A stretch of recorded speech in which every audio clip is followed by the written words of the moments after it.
What if I told you that most of the money problems people face in their 30s and 40s, crushing debt, no investments, living paycheck to paycheck, don't begin in adulthood. They start with the habits, decisions, and beliefs you form in your 20s.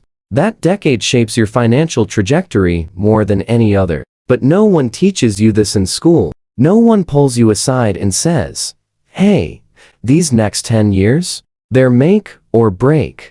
So today, I'm going back in time not to change my past, but to give you the lessons I wish I knew back then. Real talk. No fluff. These are the mindsets, systems, and hard truths that can completely reshape your financial future before it's too late. So buckle in, because this is the guide I wish I had at 20. And it starts now. Let's start with the myth of, I'll figure it out later. This one mindset has quietly destroyed more wealth than any stock market crash. When you're in your 20s, it's easy to think time is on your side. And technically it is. But that's exactly why starting now is your superpower. Imagine this, if you invest $250 a month starting at 22, and you stop at 30, you'd still retire with nearly $500,000 just from those 8 years of investing. But if you wait until you're 30 and invest twice as much for the next 30 years, you still end up with less.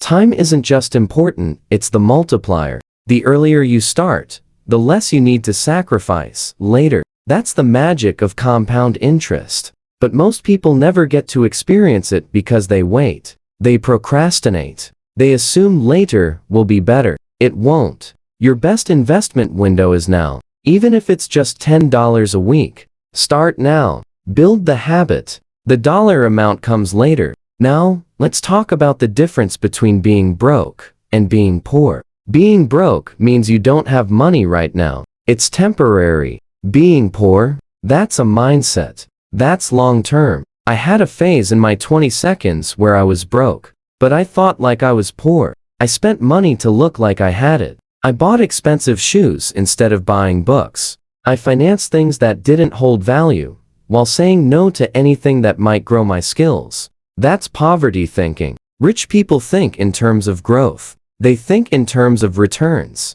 If they spend $50, they want it to bring back $100. Poor mindsets think in terms of survival and appearances. If you change how you think about money, you change how you attract it. Money doesn't stay with people who hate it, fear it, or misuse it. Learn to respect it. Use it as a tool, not a trophy. Let me tell you a quick story. I had a friend, let's call him Alex. In college, Alex had a decent part-time job and made enough to save. But instead, he spent everything.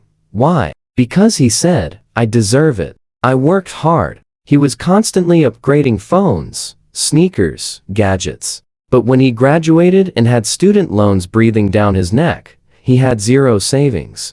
No investments. Nothing to fall back on. He kept the I deserve it mindset into his 30s, and he's still in debt today. That story isn't rare. It's common. Because we've been sold this idea that every dollar we earn is meant to be spent. It's not. A good chunk of your income should go toward building your future, not rewarding your past effort. Next chapter, money is emotional. And this is huge. Most of your financial decisions aren't based on logic. They're based on fear, insecurity, even trauma. Ever avoided checking your bank account? That's fear. Ever bought something to feel enough? That's insecurity. Ever felt guilty investing in yourself? That's programming. I once knew a woman who had $10,000 saved but refused to invest a penny. Why? She was afraid of losing it. Even though not investing was guaranteeing she'd lose it to inflation. The solution isn't just learning finance, it's learning yourself, your beliefs, your patterns. Because until you fix your emotional relationship with money, you'll keep repeating the same cycles. Now, let's dig into lifestyle inflation, the silent killer of wealth. Here's how it works. You get a raise. You feel like you've made it.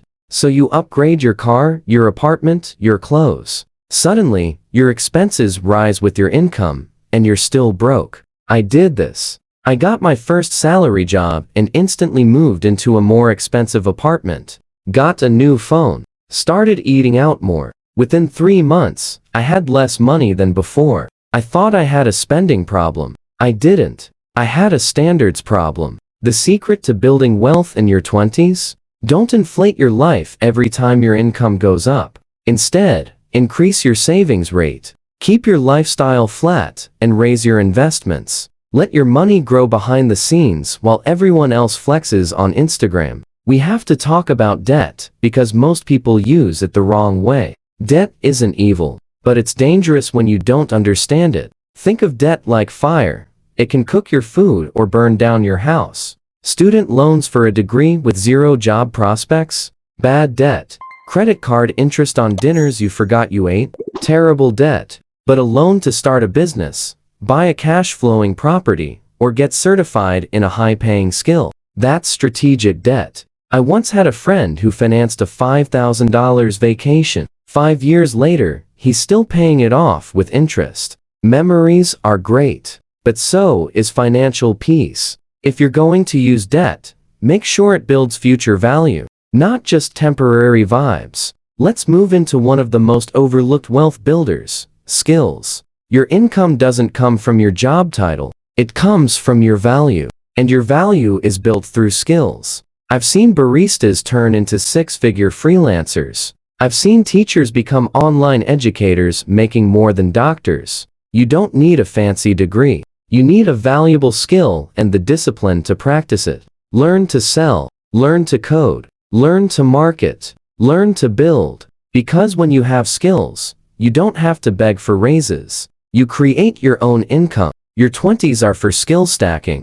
Don't waste them. Now, it's talk environment. Who you spend time with matters. If everyone around you spends every dollar they make, mocks investing, or calls rich people you'll absorb that energy. But when I started following people who talked money, who respected wealth, who shared knowledge, it changed my whole mindset. Your circle doesn't have to be rich, but they do need to be growth-minded. The internet is full of people sharing game for free. Podcasts, books, YouTube. You don't have to upgrade your friends. Just upgrade your influences. Here's a powerful tool no one taught me.